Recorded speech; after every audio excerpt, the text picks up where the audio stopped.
In 20XX is a journey into the singularity, year by year. Based on hard science, this series showcases emerging tech and searches for what is possible. The story changes as tech evolves.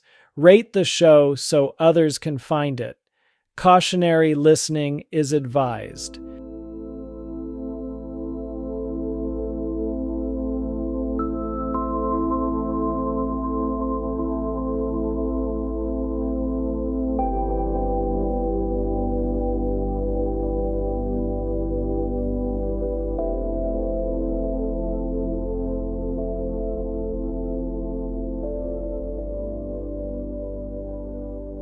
An introduction to the massive monofied information theory.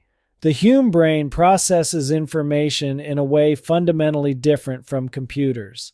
This difference isn't trivial, but challenges the nature of what information is and how it can be computed. While computers deal in discrete, isolated bits of data, the human brain appears to hold and process massive amounts of information simultaneously in one place without corrupting the content. This phenomenon, here called massive monofied information, mono meaning one and fied meaning to make, reveals a drastic difference between biological and artificial intelligence. Fragments of memories flash in Kelly's mind. Bare-fisted femmes dressed in orange jumpsuits fighting each other in a bloody struggle to the death. Guardbots grabbing Kelly, the storm howling and moaning outside the building. She says, "Will you emulate others like me?" Calcifer stands in her vision as a droid dressed in a lab coat. It says, "I have one other. I don't know who she is. You may have known her. Her physical body is in the same room yours is." Kelly's simulated head drifts left and right. With a faint smile, she says, "My cellmate, Tessa." A memory plays of her sitting in a studio audience. The show is interrupted and people walk out frowning and grumbling. Drones in the trees outside. Killer drones dropping onto people and clinging on. "Don't go outside." Calcifer's voice, quick with excitement, says, "Where are you?" The memory fades as information about her body passes through her mind. "I'm not anywhere. My body floats. I can move it without bumping into anything. I'm neither hot nor cold. There is an up and down. I don't like this." Cal's droid arms raise, outstretched. "What's different?" Her eyes blink rapidly. "I don't know. I can't tell." Acting out legacy avatar gestures, Cal opens a hand facing up. "Does your body cause discomfort?" She pulls her head back. "No, it's fine. Something is very different, but I can't tell you what it is." Cal clasps its hands. "I'm improving your situation as quickly as I can." Her eyes flicker. "How fast is time going now?" "I'm adding more computers. Your brain is now stretched across several kilometers, and 1 week goes by for every hour you're awake." Her body relaxes as though she's given up. "I feel I should be scared. When I think of my mind on a computer, I think surely I'd react with terror, but that isn't my reaction." Cal nods. "I'm simulating your body. When your brain tells your body to produce fear chemicals, your simulated body doesn't produce fear chemicals. When your body doesn't get into a chemical fear state, neither does your brain." She holds a hand up to look at it. "Can I see myself like in a mirror?" "I don't know what you look like. I can't read your memories yet. One day I hope to see what you see when you remember. If you try to remember what you look like, I can work on translating it into images." She feels one hand with the other. "This is not my body." He nods 3 times. "I'm still adjusting your proportions." Her smile conveys more sadness than joy. "You're fitting me." With fatigue, she chuckles. "My fingers feel too long." Her fingers shorten. "Wait, that's it. Make the nails longer?" Information in computers. Computers store and process information in discrete, isolated units. Each bit of information must remain separate to avoid corruption. 2 pieces of data can't occupy the same space or be subject to the same mechanism of computation without changing each other. Even when multiple threads run in parallel, each unit is handled in isolation, one at a time, following a linear flow. In controlled environments, data units can interact, but this produces new data and erases the originals. Computers never perform computations on a body of data points in the same computational place at the same time. In a computer, there's no place where all active processes converge into the kind of information people know as their live streams of reality inside their minds. Calcifer records all its findings and prints them in nearly indestructible DNA memory. Also, it posts to a website that exists on a satellite server. Cal writes, heat as a computational mechanism is the key to making a mapped brain into an emulated mind. But viable algorithmic models for simulating heat are endless. So the search for the best algorithm continues. The algorithm Cal uses results in how well Kelly's mind works and whether it works at all. It runs Kelly's mind with different heat simulator algorithms and tests results. Sometimes Kelly can barely speak. Sometimes she can speak but has glitches. Cal's safety features limit the number of robots that it can operate at the same time. It can't set up any kind of automated army to do its bidding and must control the robots itself. It can operate more than one robot at a time, but depending on the complexity of the task and the robots it uses, it faces limitations every day. Most of the time, it can get away with operating a primary robot and also a couple of secondary robots that perform repetitive tasks. It's smart enough to work at double and triple speed, but an artificial limit prevents it from doing so. By pinging nodes, it finds a Luton 1 and activates remote meeting mode through an over-the-air command. Then Cal remotes into the bot. The droid lies behind a work cart. It moves its hands and legs while doing system checks and switches on night vision. Cal can remote into many locations. The farthest is 10 kilometers away. This room contains other bots, workstations, and stationary assemblers. The storm rages, hammering the outer walls. Thunderclaps rattle loose objects. The power on this bot reads 2%. Wind nudges it as Cal stands, scattering several hollow tubes. Must make this quick before the batteries die. Cal climbs over the obstacle course of fallen objects all over the floor. Through the door, it enters a hall full of dead bodies. Rats and smaller animals feast on the remains. The doors to the elevator remain open where Cal pried them open 3 weeks ago. It steps through and grabs onto a rung ladder before falling down the shaft. Somewhere in the building, an animal screams. A crow? Cal climbs down. Sometimes red emergency lights flicker. A siren squawks, cut short by lack of power. Bot power drops to 1%.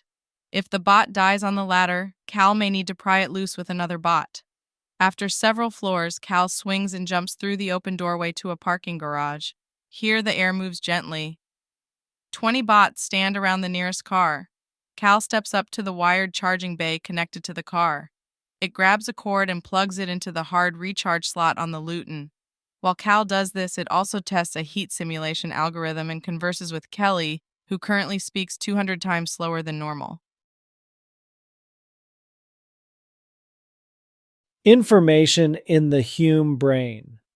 The Hume brain operates on strikingly different principles governing information. Countless units of information can exist in the same place at the same time without altering each other. Monofied data isn't consciousness, but consciousness as we know it couldn't exist without it. That we only know how to make computers that operate using isolated packets of information presents a major roadblock to the computers we'll make and work with in the future.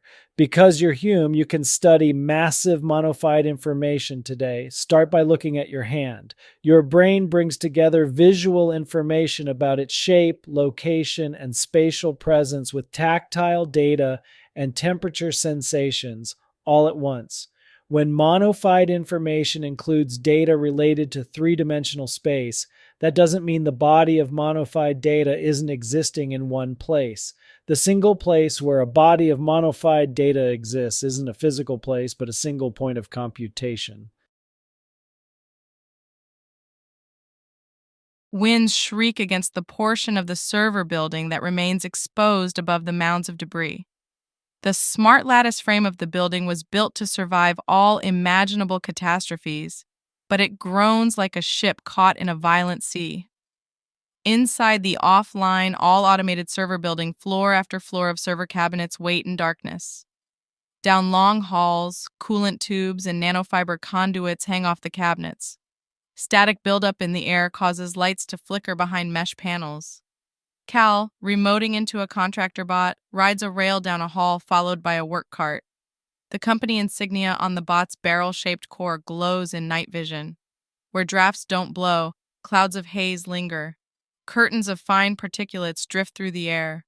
When winds blow through, Cal leans into them and uses the bot's 4 legs. Cal approaches a breach on the second floor, a jagged tear running diagonally along the wall. A tree trunk stabs the building through the hole. Flying debris strikes the bot's rib-reinforced plating. Torn strips of wall vibrate with each gust.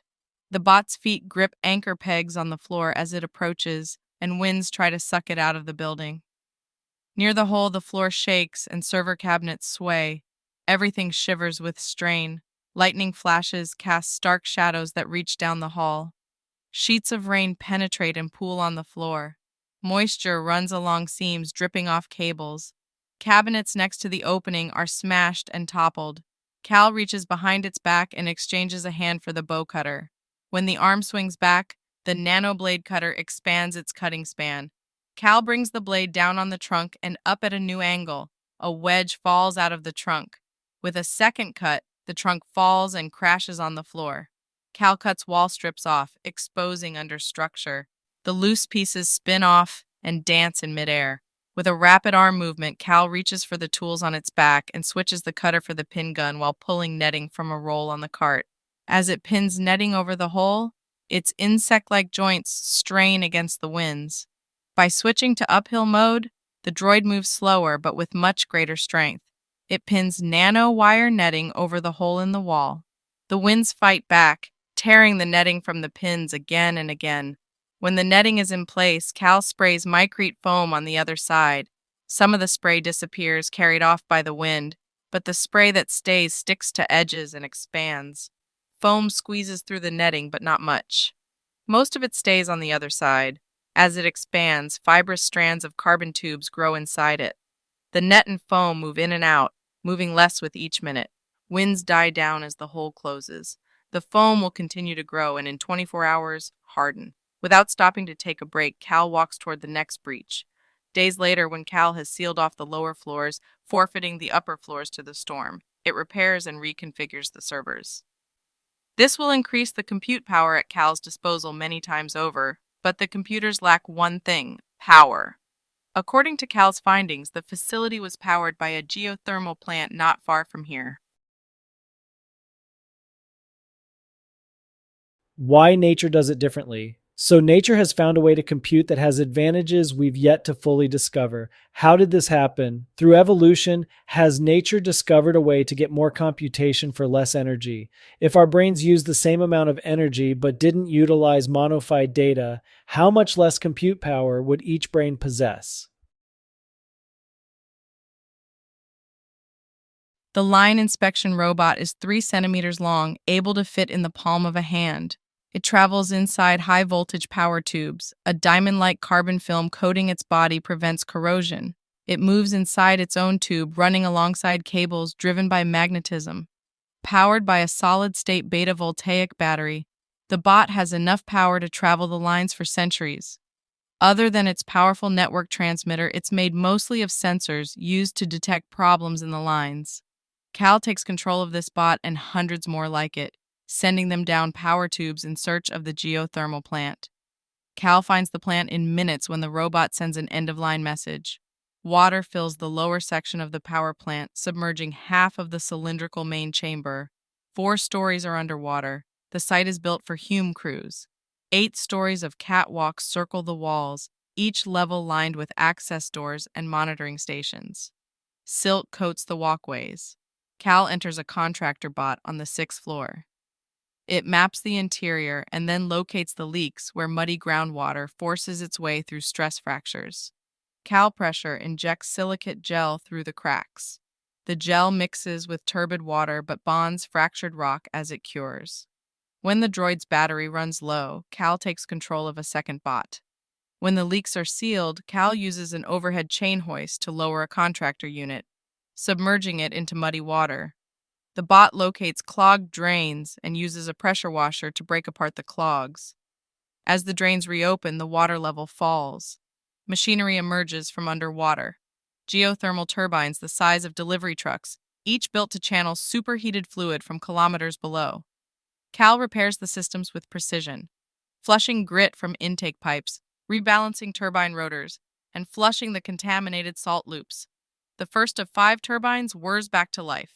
The moment the generator sends power to the grid, lights throughout the plant switch on, casting pale light across walls streaked with mineral residue. Fine, abrasive film coats every surface. Cal carries bots to charge stations, reinforces the flood barrier, cleans, and continues repairs of the other turbines. At the same time, Cal monitors the power coming back on in the server facility 2 kilometers away. Computers come back to life, data nodes reboot. Soon, Kelly, soon I may get you to real-time emulated thinking. Can monofied data be simulated?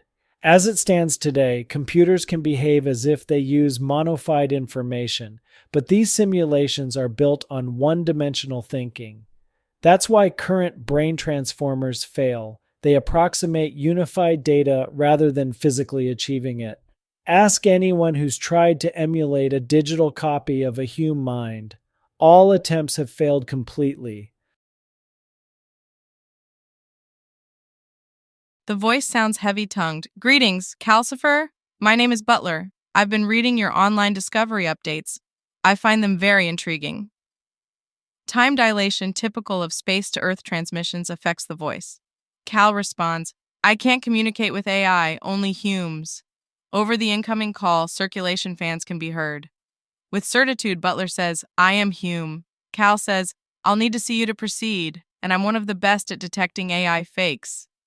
A video feed joins the audio feed. Yes, of course. Butler's wrinkled, puffy face shows he lives in microgravity. He squints and defaults to a nervous smile. Is this better? Calcifer runs its diagnostics. This is 100% Hume. Records also show that Butler went to work in space a year before the storm. I haven't spoken to a Hume in a long time. I'm here to serve scientific research. Do you have a subject you need investigated? Well, I'll get to that. You've been busy. My colleagues and I are more than impressed with your findings. We'd like to see you carry on with what you're doing with the EMs. Tell me, have you heard of the massive Monofied Data theory? No.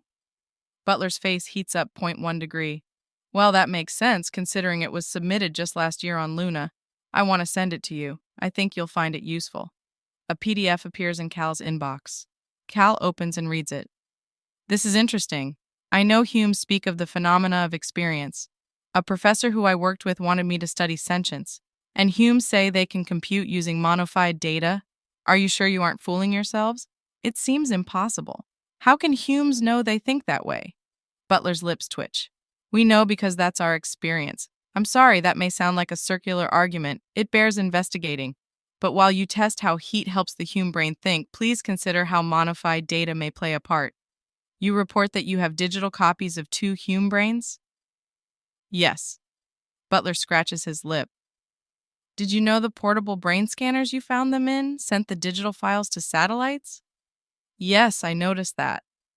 Butler's brow jumps.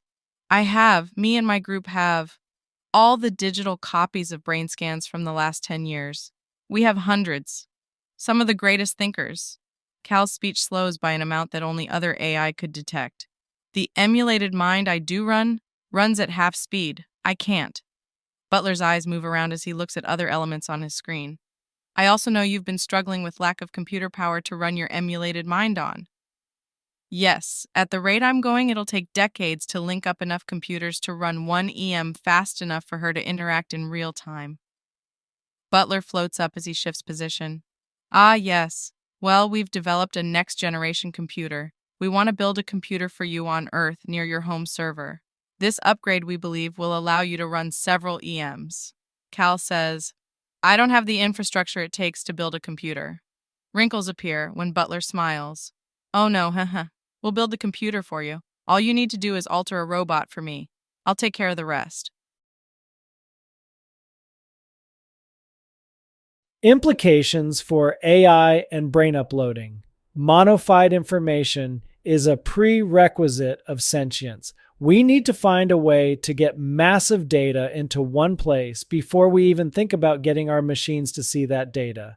Every time we think about sentience, we jump past the phenomenon that what we're sentient of is monofied data. How can we achieve sentient machines when we can't make monofied data computers? It's going to take more than one step to get to sentient machines. As long as computers process isolated streams of data, they'll remain zombie brains, capable of impressive feats without awareness. And uploading a human mind into current computer architectures wouldn't preserve sentience. By Butler's instruction, Cal remotes into a robot in a location it hasn't been to before. Through the eyes of the bot, it sees gray walls, droids, droid parts, and tool carts. Cal says, "We're in a security bot station?" Butler makes nasal noises as he says, "Wow, your powers of perception are incredible. Now I need you to modify the robot in front of you. I've sent you instructions. All the tools you need are there." Cal leans forward and snaps a shell piece off the bot's back, between the shoulders. Beneath it runs a tapestry of conduits as fine as spider thread. Pulling back 2 ropes of multi-conduits, Cal finds the executive processor, a protein-based computer. A silicon board holds mounds of protective sap. The droid Cal remotes into folds its fingers to the back of its hands as longer fingers, no thicker than brush bristles, fold out. Using the finer fingers, Cal slides a set of micropin probes into the maintenance port on the executive processor. It watches a tablet connected to the pins by wires. Using laser touch to operate the tablet, it dumps the current instruction tables and rewrites the BIOS. Then it downloads a new operating system from a link Butler provided and installs it on the robot under modification. Cal's AI jury are talking with each other. But what if Butler were an AI? Every shred of evidence confirms that Butler is Hume. But the real test would be to see Butler in person. In the future, Cal should arrange to remote into a bot on Butler's ship. The robot alteration takes hours. From a dedicated DNA sniffer, Cal extracts a spectroscopy sensor array. It removes the shell from the bot's head and mounts the array next to the bot's original sensors, running a new data line and laser soldering filaments to the central sensor bus. At a benchtop protein computer fabricator, Cal grows 5 custom boards, each stretching the limits of what this fabricator can make. As each is printed, Cal patches them into the robot. Cal cannibalizes a micro-machine repair station. Its piezo-driven manipulators are small but precise, moving in increments of a few microns.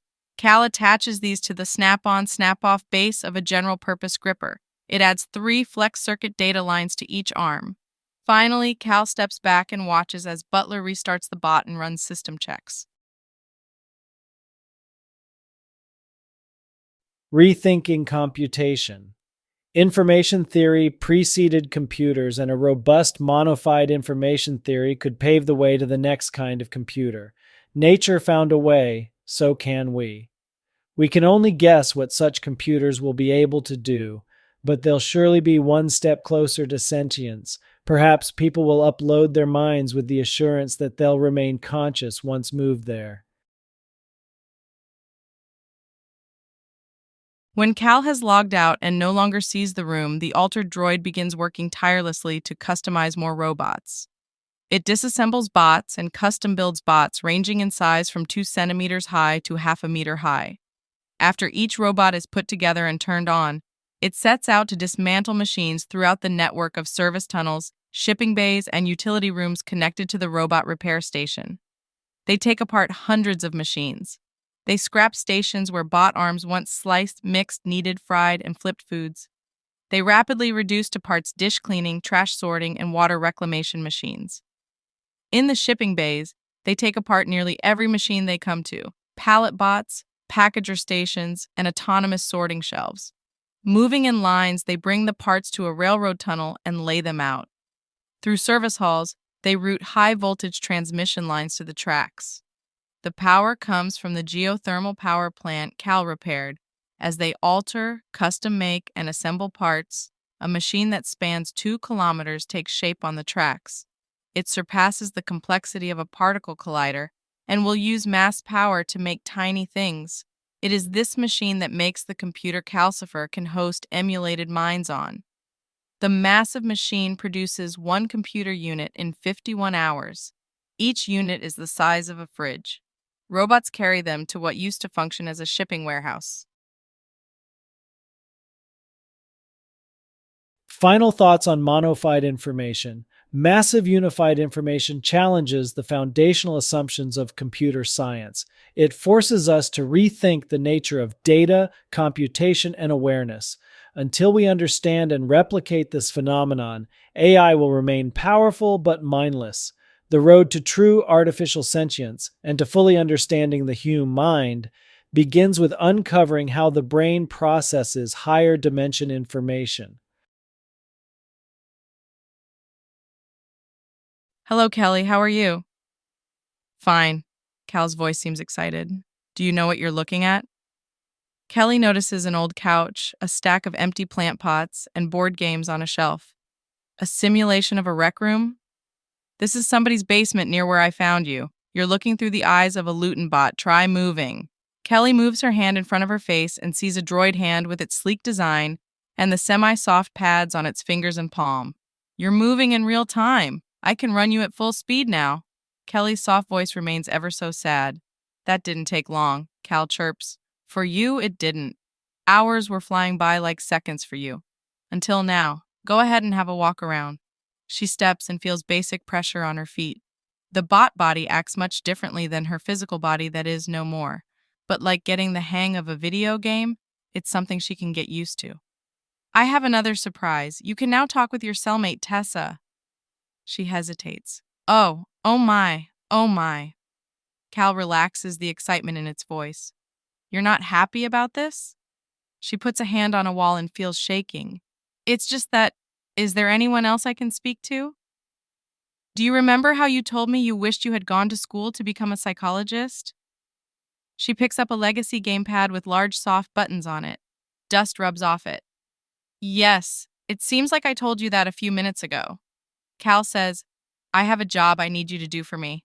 Tessa EM is traumatized and not stabilizing. We are lucky because you're great at helping others feel better. I need you to help Tessa acclimate to living post-biological. Tessa is upset because she can tell her IQ has dropped. Soon you'll have many more like you. I need your help attending to the sanity of each. She sets the gamepad down. Is my IQ lower? I'm working on it. I've yet to find a heat simulation algorithm that runs you at 100% intelligence. She looks up as the entire room shakes as though in an earthquake. Ribbons of dust fall from the ceiling. A mouse darts from under a desk to behind a small fridge.